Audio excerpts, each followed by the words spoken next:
آنا چاہیے. کیا خرید رہے ہیں؟ ہماری چچی ہیں، ہمیں ماں کی طرح پالا ہے، کے لیے تحفہ خرید رہا ہوں.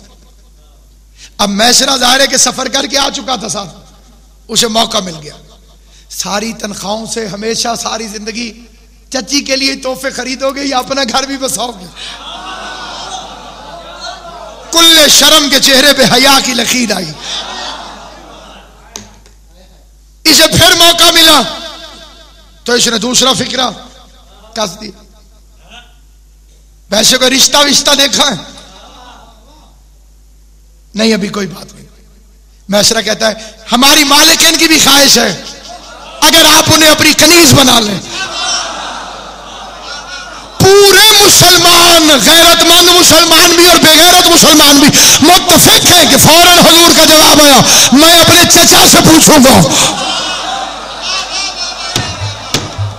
میں اپنے چچا سے پوچھوں گا. پوری کائنات قربان اے حضرت ابو طالب تیری عزت و عظمت پر قرآن نے آواز دی، وما ينطق عن الهوى ان هو الا وحی یوحی. میرا حبیب کبھی بھی نطق نہیں کرتا جب تک وحی نہ ہو جائے. یہ کہاں لکھا ہوا ہے کہ 23 سال اللہ کی بولی بولے گا، 40 سال اپنی بولی بولے گا؟ نہیں، نطق کہاں ہے؟ تو بچے کی پہلی ہوا سے لے کر موت کی آخری ہسکی تک لغت میں نطق ہی ہوتا ہے. نطق نہیں ہوتا جب تک وحی نہ ہو. گویا اللہ نے وحی کی کہ ان سے کہہ دے میں ابو طالب کی مرضی پوچھوں گا. تو محمد نہیں پوچھ رہا تھا، اللہ پوچھ رہا تھا، اے ابو طالب تیری رضا ہے میں محمد کی شادی ابو طالب سے کر دوں؟ اور اگر کسی کمینے کے دل میں ابو طالب کے مقام کے خلاف تکلیف پیدا ہو کہ اب اللہ ابو طالب کی مرضی پوچھے گا تو اسے اقبال کے منہ سے جواب دے دینا.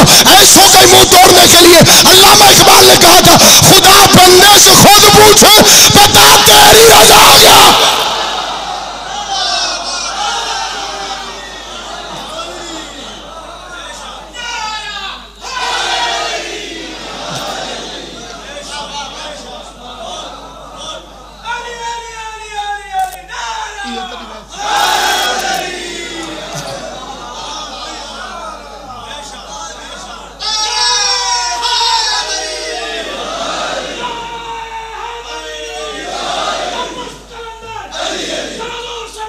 علی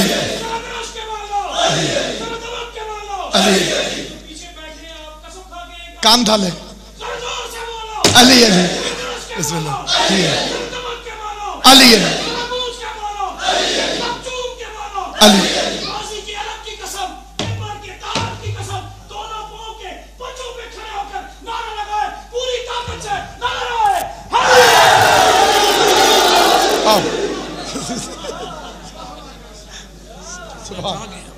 اے بڑا اچھا کیتا ہے.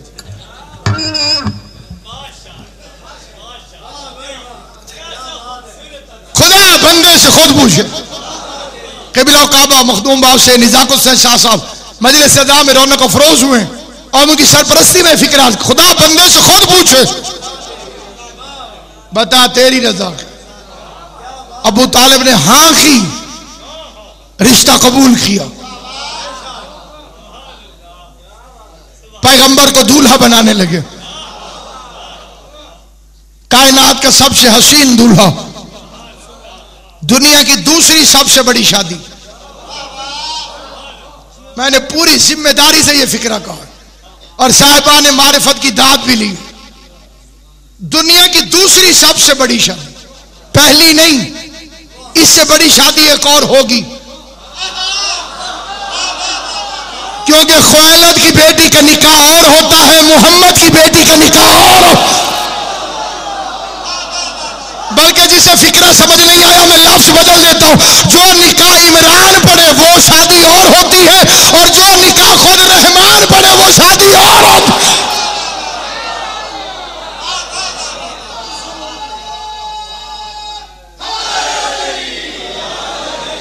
یاسین کا صحرا، طٰہٰ کی لڑیاں، مزمل کی مہندی، ہم المفلحون کے خزانے، شراباً طہورا کے ساغر،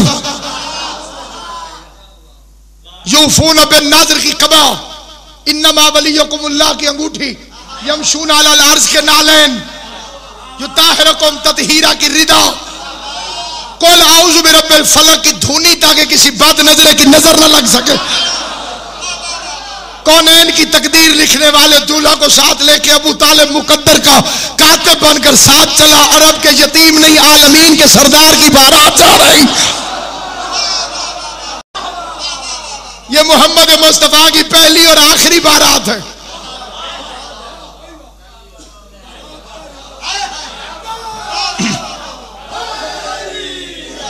اللہ کے قرآن کی قسم، ماہ رمضان کی قسم، نزول قرآن کی قسم. شادیاں پیغمبر کی اور بھی بہت ساری ہیں، لیکن بارات یہ پہلی اور آخری ہے. کیونکہ باقیوں کی ڈولیاں احترام رسالت میں ان کے وارث خود نبی کے گھر چھوڑ کے گئے.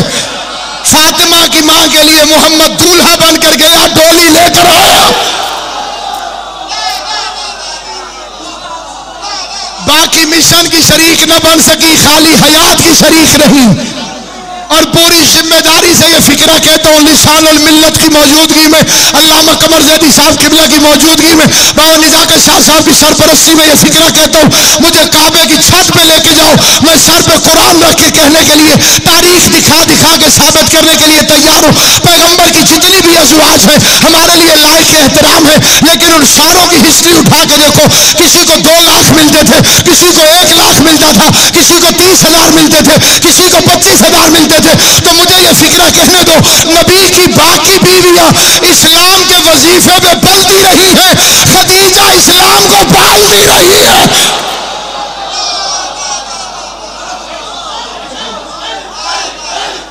علی علی علی علی علی علی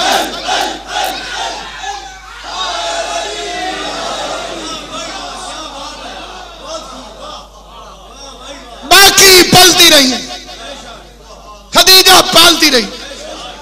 کیا مقدروں والی ڈولی آئی، کیا مقدروں والی ڈولی آئی. شوہر ملا سید الانبیاء، جسے جیسے لقب کا یقین ہو اس پہ وہ بول پڑے گا زبان، سر نہیں ہلانا. سید الانبیاء. پھر بیٹی ہوئی سیدۃ النساء العالمین. اللہ تمہیں خوش اور سلامت رکھے. جو سیدوں کے ذکر میں خوش ہوتے ہیں، حسین کی اماں تمہیں سلامت رکھے.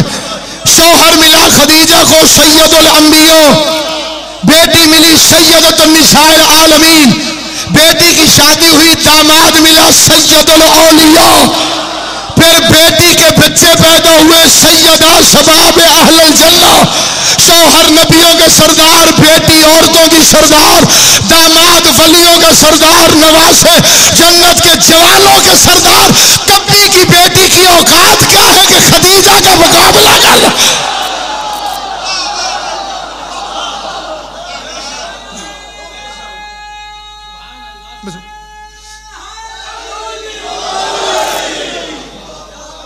پھر غم گسار بن گئی، مصطفیٰ کو ڈھارس دینے والی بن گئی، روتے محمد کو چپ کرانے والی بن گئی. دنیا سے چلی گئی، پھر بھی عرب حیا کرتے تھے. ملعونوں نے کعبے میں نماز پڑھتے محمد کی پوشت پہ اوجری رکھ دی. 5 سال کی ملکہ حجاب بے قرار ہو کے گھر سے باہر نکل آئی. ادھر تڑپتی ہوئی فاطمہ کعبے میں پہنچی، ادھر مشرقوں نے زہرا کو آتے دیکھا. قرآن کی قسم یہ تاریخ کا وہ فکرہ ہے، تاریخ کا وہ فکرہ ہے جو میں پڑھنے جا رہا ہوں، جس فکرے پر ہر غیرت مند رو پڑے گا، ہر عقل مند رو پڑے گا. مشرق تھے مشرق، لیکن جیسے ہی زہرا کو آتے دیکھا فوراً منہ چھپا لیا اور ایک دوسرے سے کہنے لگے آؤ چلے، مالک ان کی بیٹی آ رہی. میں کہتا ہوں زہرا تو بڑی خوش قسمت ہے، تیرے بابا کو مکے والے مار رہے تھے، تجھے دیکھ کے ڈر کے چلے گئے.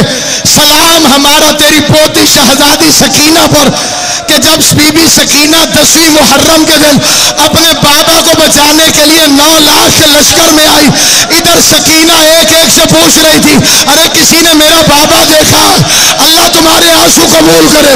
کسی نے میرا بابا دیکھا ہے؟ کسی نے میرا بابا دیکھا ہے؟ عزاداران امام مظلوم، اللہ تمہیں علی کی ولایت پر سلامت رکھے. جتنے سادات عظام میں تھے میں سیدوں کو پرسہ دینے کے لیے تاریخ کا فکرہ پڑھتا ہوں. تاریخ کے فکرے اصول تو یہ ہونا چاہیے کہ اگر کوئی آپ سے پوچھے کہ علامہ قمر زیدی صاحب کہاں ہیں تو ہاتھ سے اشارہ کر کے بتاؤں گا وہ بیٹھے ہوئے. سکینہ نے پوچھا اے سامی حل رأیت ابی, کیا تو نے میرے بابا کو دیکھا ہے؟ فکرہ سنو گے, پتھر دل کا میں ذمہ دار نہیں, جس کے سینے میں گوشت کا لوتھڑا. ادھر سکینہ نے پوچھا کیا تو نے میرے بابا کو دیکھا؟ بغیرت پوچھتا ہے کون ہے تیرا بابا؟ آواز آئی حسین ابن علی. حسین کا نام آیا, کتے سامی کا ہاتھ اٹھا, سکینہ کے منہ پہ تماشا لگا, سیدزادی زمین پہ گری.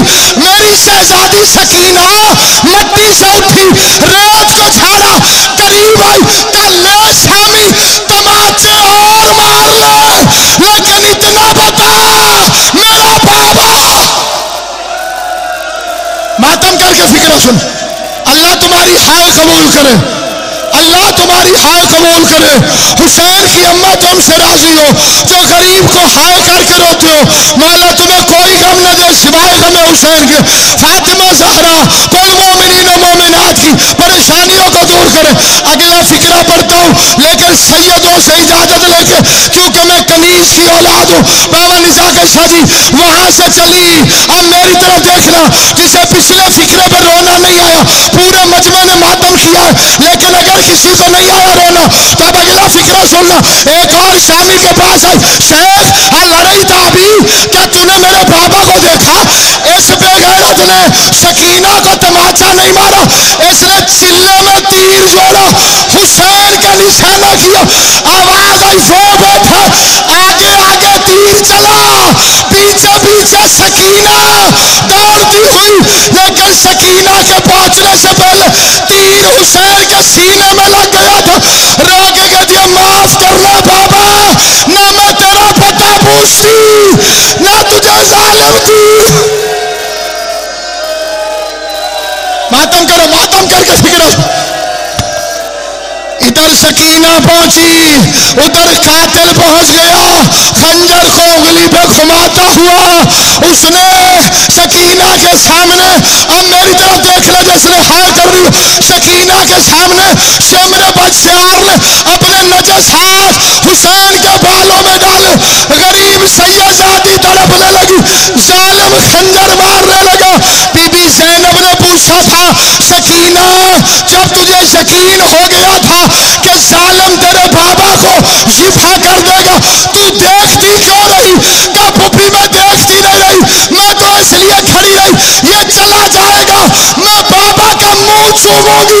وہ چلا نہیں گیا, حسین کے سر کو اٹھا کے ظالم چلا, آگے آگے شمر چلا, پیچھے پیچھے سکینہ جھولی پھیلائے ہوئے, میرے بابا کا سر دے دے, میرے بابا کا سر دے دے, تجھے اٹھانا نہیں ہے.